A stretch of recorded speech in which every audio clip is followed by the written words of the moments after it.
Les négociations entre Vladimir Poutine et Volodymyr Zelensky pourraient avoir lieu directement aux États-Unis d'Amérique à l'invitation de Donald Trump, et il sera très difficile pour Vladimir Poutine de refuser un tel format.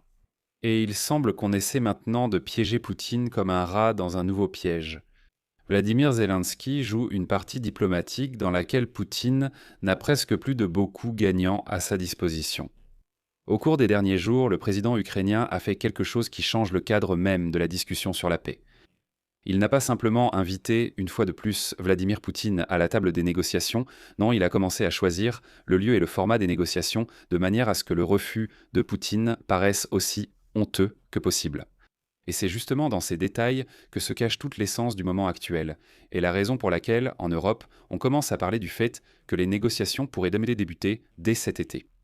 Je suis Oleg Alexei Petchi, discutons-en ensemble. Mais avant de commencer, je vous demande de vous abonner à cette chaîne, de mettre un like, d'écrire n'importe quel commentaire, et surtout de vous abonner à ma chaîne Telegram Petchi News. Le lien est dans la description de la vidéo.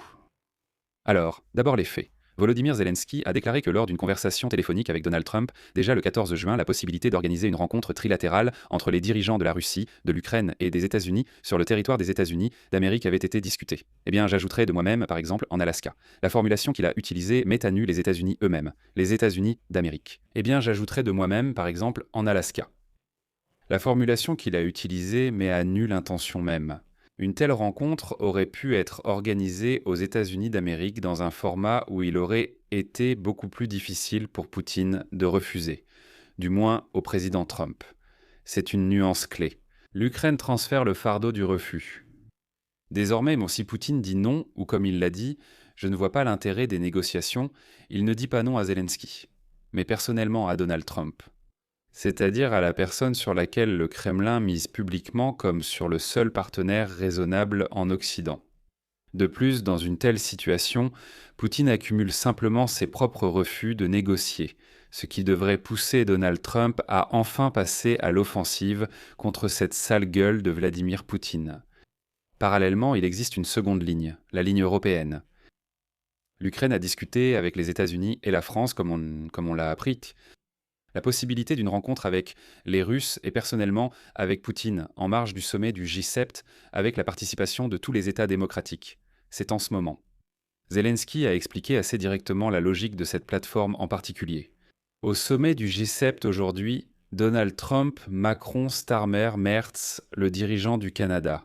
Donc les Européens plus l'Amérique.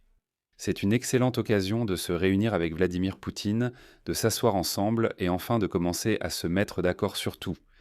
Je rappelle que le sommet se tient du 15 au 17 juin à Évian, en France, sur les rives du lac Léman. Et selon Zelensky, les États-Unis ont accepté d'inviter Vladimir Poutine à la rencontre, qui pourrait commencer dès lundi. Selon des sources, l'invitation a été transmise par plusieurs canaux en même temps. Par des médiateurs, diplomates, services de renseignement et directement à la partie russe. Et Vladimir Poutine Vladimir Poutine continue de se nourrir. Il s'est chié dessus, excusez-moi. Au niveau de la rhétorique, une réponse a tout de même été donnée, et elle est tout à fait révélatrice. Dmitri Peskov a affirmé aujourd'hui qu'on ne nous avait tout simplement pas invités directement.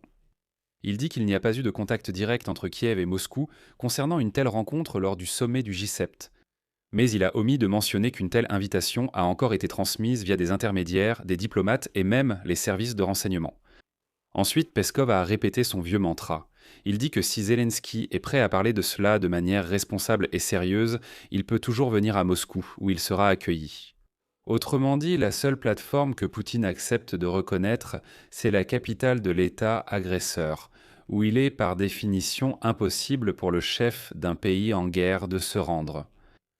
Comme vous le comprenez, ce n'est pas une invitation au dialogue. C'est une façon d'éviter le dialogue, tout en sauvant la face et en montrant à la populace russe que leur chef est soi-disant encore puissant.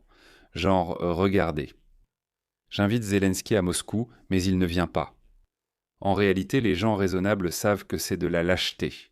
C'est-à-dire que Poutine comprend parfaitement que personne n'a l'intention d'aller dans cette Moscou puante et n'y ira jamais.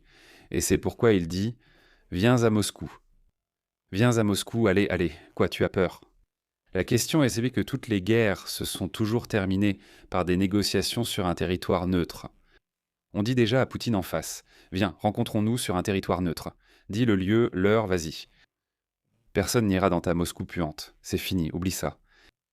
Mais Poutine a la trouille. Il se fait littéralement dessus, comme un gamin. Maintenant, le plus important. Pourquoi Poutine ne veut-il vraiment pas négocier? Ici, la version officielle du Kremlin et l'analyse des experts occidentaux divergent complètement. La version de Moscou tourne autour de l'Alaska.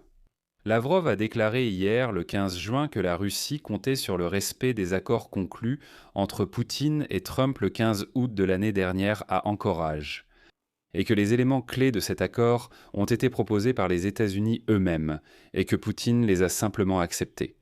Et donc, soi-disant, si cela n'existe pas, alors Poutine ne veut rencontrer ni parler à personne. Le problème, c'est qu'il n'existe aucun texte publié de ces accords en Alaska. Ce qui a été précisément convenu, la partie russe ne le dit pas publiquement. Et l'interprétation la plus répandue, j'insiste, c'est une interprétation, serait que Trump aurait accepté de céder tout le Donbass à la Russie. Bien que Trump ait publiquement nié l'existence d'un tel accord. C'est là que réside la mécanique du jeu du Kremlin.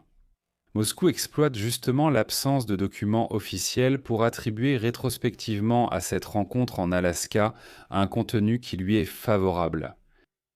Et présenter la Russie comme prête à la paix, comme une partie qui serait soi-disant sournoisement trompée.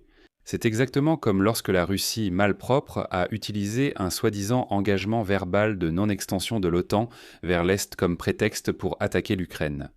Quand les Russes disent que l'OTAN avait promis de ne pas s'étendre à l'Est, la question reste: où est le document?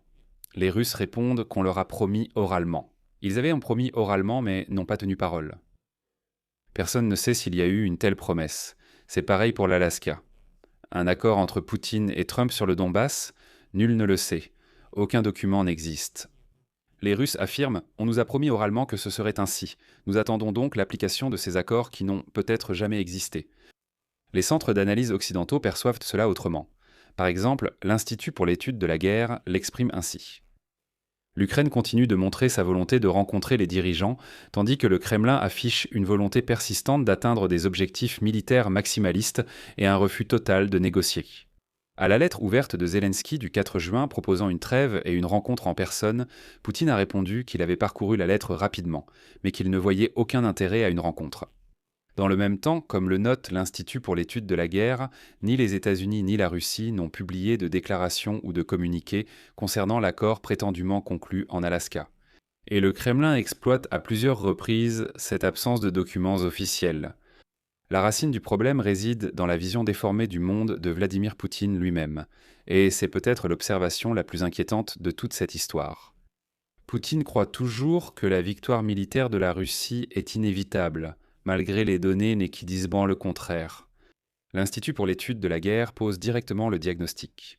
Les déclarations de Poutine sur la situation sur le champ de bataille ne sont pas compatibles avec les faits disponibles, ce qui indique que le commandement militaire russe ne fournit pas à Poutine des renseignements fiables sur l'état réel des choses. En d'autres termes, la personne dont dépend la fin de la guerre prend ses décisions sur la base de rapports embellis de ses propres généraux. C'est précisément pour cette raison, selon les analystes, que la réticence de Poutine à réduire les dépenses militaires et à mettre fin à la guerre indique qu'il se considère capable de gagner à court ou moyen terme. Mais il en était de même au début de l'année 2025, mais Poutine n'a toujours pas remporté la victoire jusqu'à présent. Mais la réalité devient de plus en plus difficile pour le Kremlin, et c'est ce que dit déjà Zelensky lui-même. Et en fait, les chiffres le confirment. Aujourd'hui, Zelensky a clairement indiqué que l'Ukraine avait déjà ses fameuses cartes en main. Les troupes russes ont tenté d'avancer sur 12 axes lors de l'offensive du printemps-été, mais elles ont presque partout perdu l'initiative. La progression lente des Russes n'est observée que sur 2 ou 3 secteurs où la Russie a concentré un nombre énorme d'hommes et de matériel.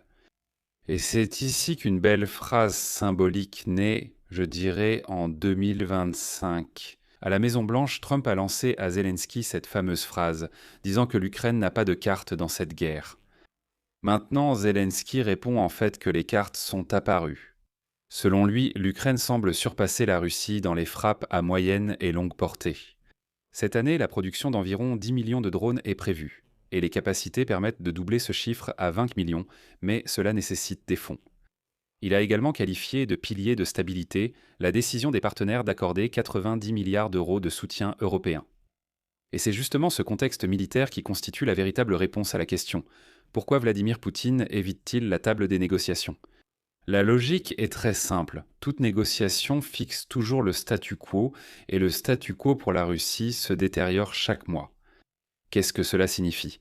Des raffineries de pétrole en feu, des terminaux en flammes, le raffinage du pétrole en Russie est à son niveau le plus bas depuis 16 ans.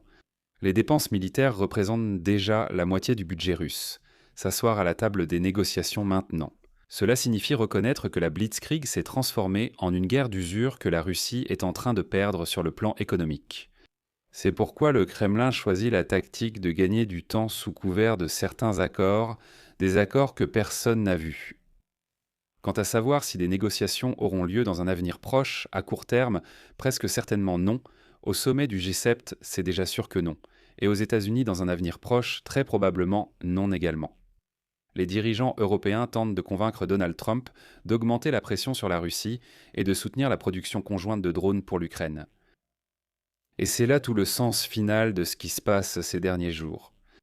L'Ukraine fait passer la diplomatie dans un mode où chaque refus de Moscou est publiquement documenté sous les yeux de Donald Trump et de toute l'Europe. C'est-à-dire que Zelensky n'essaie plus de convaincre, il tend des pièges de courtoisie. En diplomatie, il existe ce concept de piège de courtoisie dont toute sortie de Poutine ressemble à une fuite. Et c'est pourquoi nous pouvons constater que les négociations ne commenceront pas dans un avenir proche, non pas parce qu'il n'y a personne à qui les proposer, qu'il n'y a pas de plateforme, etc.